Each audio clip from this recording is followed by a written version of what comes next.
tidak semua tukang bas profesional, betul? Ada yang pasang sikunya bengkok, ada yang pasang tiangnya melengking, ada yang pasang pintunya juga macet, padahal dia tukang, betul? Tetapi karena kalau yang sudah profesional, begitu dipasang ini tanpa ada acara yang kedua kali dalam pemasangan, karena dia sudah profesional di dalam pekerjaannya. Nah begitu juga kita, kalau dari sejak dini anak kita dipelajarkan dari Al-Quran Al-Hijaiyah, di dia pasien ngejah barodaknya, ngejah Al-Hijaiyah penting ngejah ya, gitu ya. Nah jadi dari kecil itu lidah sudah terbiasa dengan baca Al-Quran. Ketika sudah remaja, dewasa sampai tua, insya Allah akan fasih di dalam membaca Qurannya. Kenapa? Karena saya banyak menyimak, mendengar yang sudah setengah tua baru belajar Al-Quran, yang dipelajari Al-Iqra, bukan juz amma, bukan hijaiyah. Begitu baca Yasin, Bismillahirrahmanirrahim, ya Asin. Begitu kan kira-kira? Kan dengar itu cucunya, bah emang banyak garamnya nggak tahu. Innaka laminal mursalina ala siratin mustaqimin. Kira-kira bener apa enggak? Nah itu akibat tidak belajar dari sejak kecil, tapi lebih baik dibandingkan tidak belajar sama sekali, betul apa betul? Nah makanya kepada ibu bapak, orang tua, wali murid yang anak-anak yang belajar di majelis alim ini, berikan semangat dorongan kepada anak-anak kita, dan juga berikan support semangat kepada kita, dan juga terutama ibu dan bapaknya yang harus lebih dahulu mencontohkan kepada anaknya di dalam pengabdian diri kepada Allah Subhanahu. Contoh hari anak nitah ngaji ke majlis taklim, bapak anak ngajedog di hareupeun TV bae. Ayeuna kitu aya. Hari anak nitanya ke Al-Quran, bapak nanya ke remote sampai ke budak balik remote keneh, ayeuna kitu aya. Dek di mana boga anak soleh atuh Pak. Betul apa betul? Nah makanya kalau kita merintahkan sesuatu kepada orang lain, harus lebih kita yang lebih awal melakukannya. Aisuma tazdi ma anta amirun bitul fi man iyahu ta'muru atiya. Jangan kita berujurnya seperti itu. Bila mana kamu memerintahkan kepada seseorang untuk melakukan sesuatu, maka kamulah yang paling pertama melakukannya. Ya mari anak kita ngaji, belajar sholat indung jeung bapak teu ngaji teu sholat. Jak bapak na bosan naik tanah ngaji sholat, bapak ketilok sholat ngambak bapak dasar siapa anak setan, pan bapak kuala sebut anak bapak ti genderwona. Nah ini jangan sampai anak kita berbalik arah kepada kita.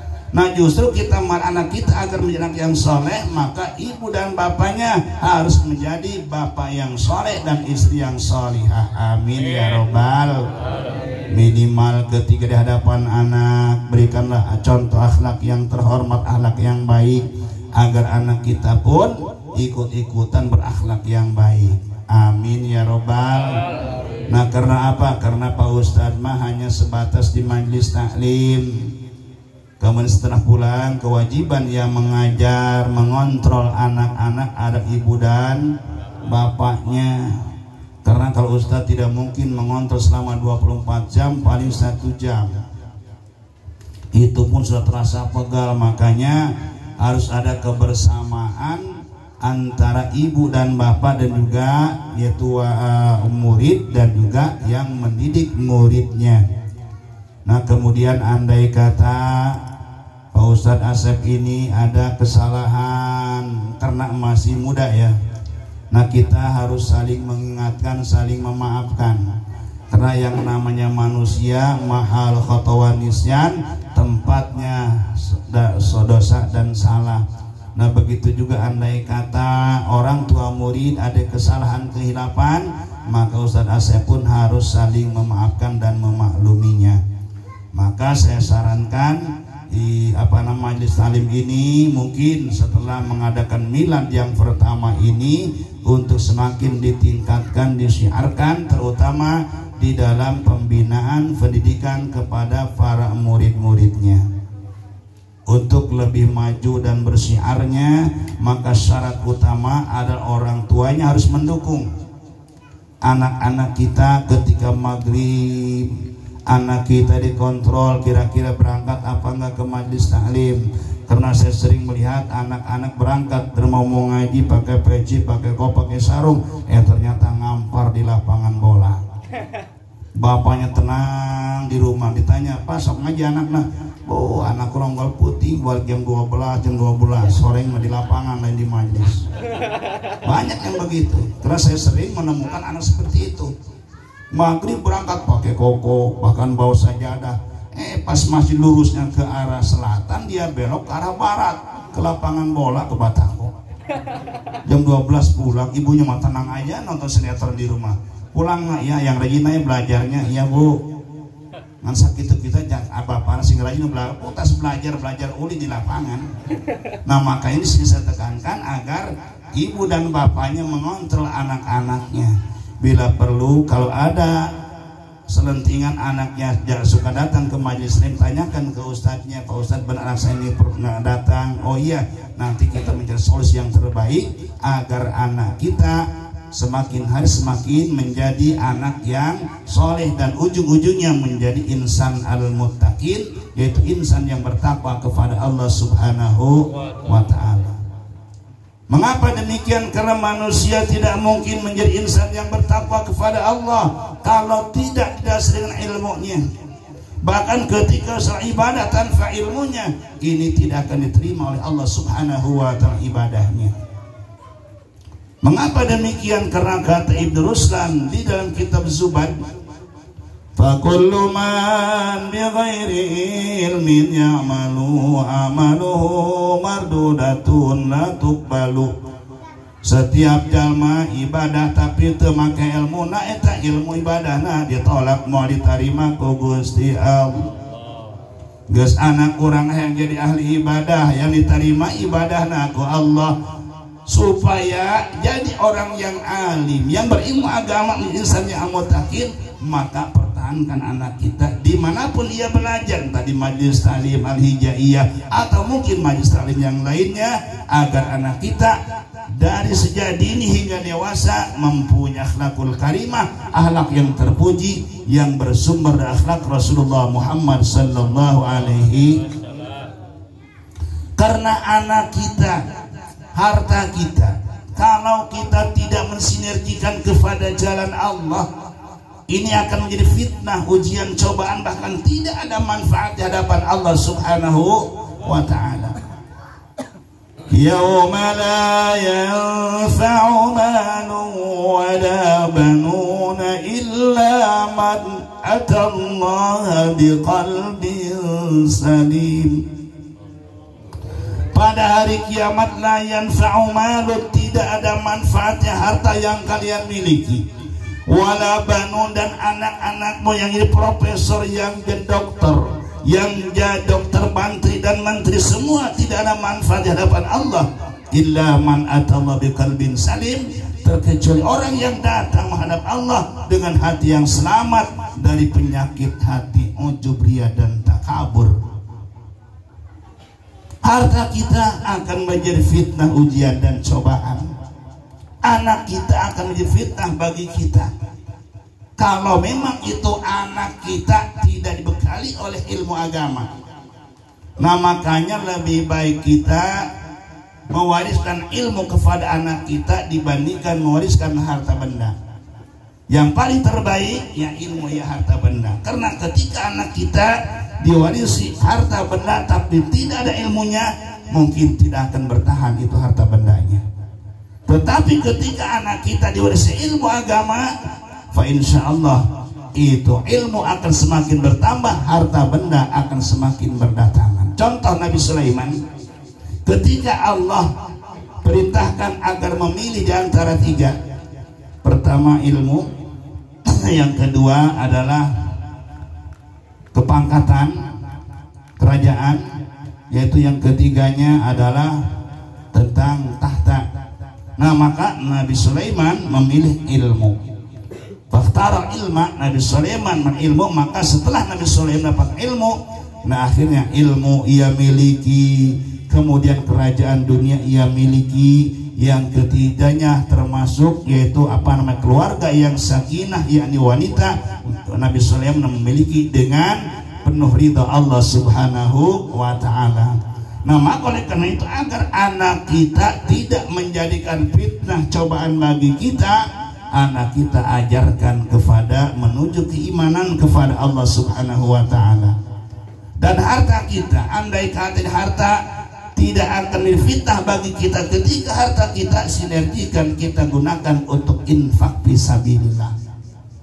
Contohnya anak kita di sini belajar mengaji, mungkin yang namanya majelis taklim salafi tidak ada istilah harus bayaran sekian per bulan, nggak ada. Cuman kitanya harus memahami, ibu dan bapak si anak murid ini harus itu memahami bahwasanya anak kita di dalam mengajar tidak cukup hanya dengan berangkat sendiri, tapi harus ada penyerahan kepada gurunya, serahkan kepada ustaznya, tolong anak saya didik dengan sebenarnya. Andai kata anak saya bandel, silakan mau dicubit, mau dijewer, saya ikhlas diri. Yang penting anak saya menjadi anak yang pintar dalam beragama. Harusnya begitu. Ini kebanyakan kadang anak ngaji di mana ibu bapak nggak tahu. Betul. Kadang anak kita ngaji pindah 5 guru, bapaknya nggak tahu. Itulah kesalahan fatal.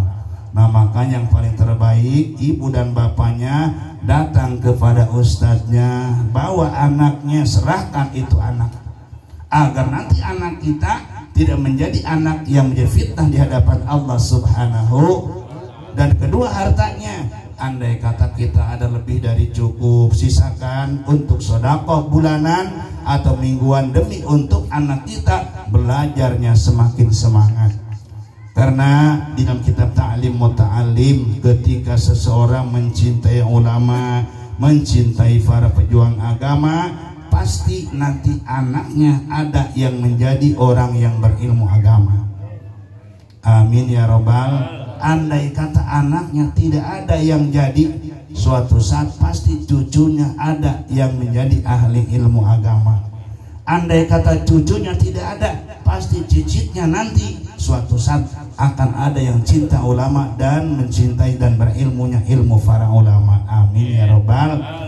Nah, oleh karena itu pada kesempatan ini saya pesankan kepada para orang tua murid, kalau memang kita belum merasa menyerahkan anaknya ke Pak Ustadz Asep, nah tolong nanti berbarengan dengan ibu bapak dan anaknya serahkan kepada Ustadz Asep, agar nanti supaya ustadznya bertanggung jawab dan orang tuanya pun merasa menitipkan anaknya. Fa insyaallah nanti anak kita, putra putri kita akan semakin bertambah manfaat ilmu agamanya. Amin ya Rabbal.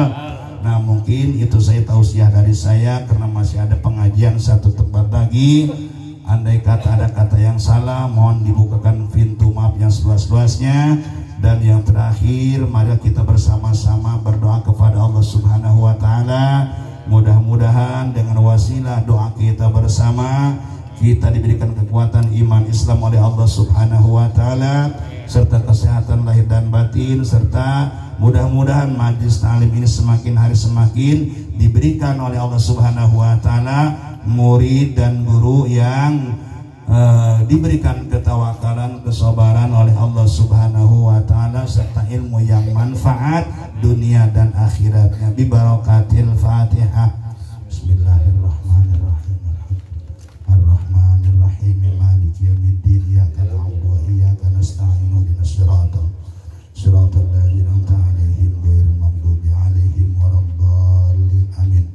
Allahumma shalli wa sallim ala sayyidina Muhammadin fil awwalin wal akhirin wa barik wa sallim wa radiyallahu ta'ala sadatina sahabi sayyidina Rasulillah ajma'in. Alhamdulillahi rabbil alamin. Allahumma shalli ala sayyidina Muhammad wa ala ali sayyidina Muhammad.